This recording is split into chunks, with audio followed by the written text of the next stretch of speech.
Ya, assalamualaikum warahmatullahi wabarakatuh. Apa kabar anak-anakku? Hari ini Bapak memiliki kesempatan kembali untuk menyampaikan materi kepada kalian tentang integral. Di mana integral itu merupakan kebalikan dari turunan. Ya, masih ingat ya turunan yang sebelumnya materi ini sudah Bapak bahas di semester lalu. Oke. Seperti yang sudah Bapak bilang, integral merupakan kebalikan dari turunan, di mana kondisi pangkat pada X, nilai pangkat pada X itu bertambah. Sedangkan kalau turunan sebelumnya, nilai pangkatnya itu kan berkurang ya. Oke, di sini ada rumus umum dari integral. Oke, jadi integral ini dibaca adalah integral A X pangkat N dx. Oke, dx ini menandai bahwa fungsi dari AX pangkat N ini harus diintegralkan gitu ya. Oke. Nah, lalu sama dengan ini jadinya A per N tambah 1 dikali X pangkat N tambah 1 ditambah C. Oke, jadi sini Bapak 1 C ini adalah nilai konstanta di mana kalau sudah kita integralkan, integralkan fungsinya berarti harus ditambahkan dengan C, nilai konstanta. Dan ini nilainya belum diketahui ya. Oke, lalu selanjutnya ada N tambah 1 di sini.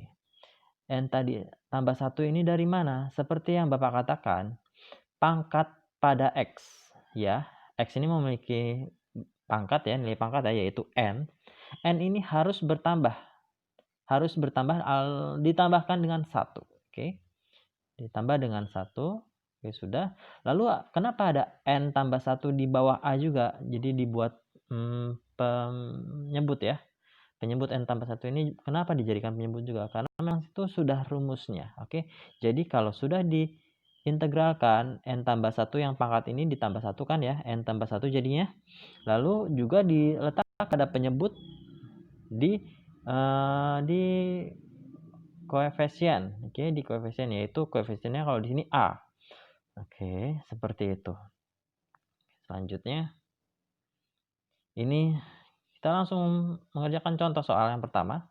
Contoh soal pertama itu adalah integralkan 8x pangkat 3. Oke. 8x pangkat 3 ini kita integralkan. Ingat, yang diintegralkan, yang ditambahkan itu adalah nilai pangkat dari x. Nilai pangkat dari x itu ya berapa? Yaitu 3. Oke, berarti 3 ditambah 1. Oke, jadi 3 tambah 1 ini diletakkan juga pada penyebut.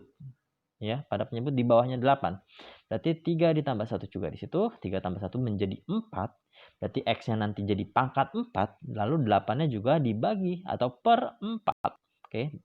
Selanjutnya 8 per 4 adalah 2. Atau 8 dibagi 4 adalah 2 ya jadinya ya. Lalu X pangkat 4 itu tetap. Lalu ditambah dengan C. Ingat, C itu konstanta yang selalu ditambahkan setelah kita integralkan. Oke. Berikutnya contoh kedua ini. Oke, di sini ada fungsi, di mana fungsinya itu ada X pangkat 3, lalu ditambah dengan X. Di sini ada dua suku ya, X pangkat 3 dengan X.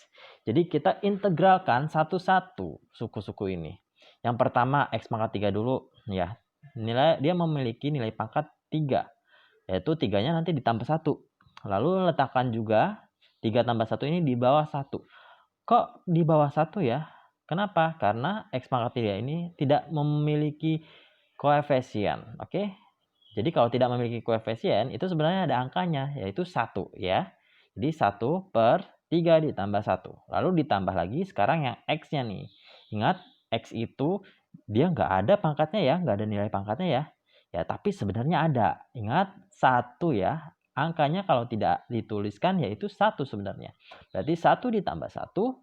Lalu 1 tambah 1 ini juga diletakkan pada 1 juga nih, yang tidak ada koefisiennya juga, si X-nya ini. Oke, jadi 1 per 1 tambah 1. Lalu ingat ditambahkan C. Selalu ditambahkan C kalau setelah diintegralkan ya. Jadi kalau lambang integralnya udah hilang, dx-nya udah hilang, itu berarti artinya sudah diintegralkan.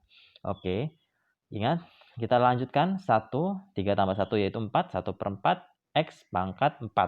lalu ditambah 1/2 ya, karena saat itu tadi 1 tambah 1, 1/2 X pangkat 2, lalu ditambah dengan C. Itu contoh kedua. Oke. Lalu yang berikutnya, integral untuk pangkat yang tak sebenarnya. Jadi pangkat yang tak sebenarnya ini yang tidak biasa pangkatnya gitu ya. Maksudnya jadi contohnya nih udah di bawah. Kalau kalian melihat pangkat yang A per XN, oke. A per X pangkat N, oke. Nah, pangkat yang X pangkat N ini itu harus diubah. Diubahnya menjadi AX atau A dikali X.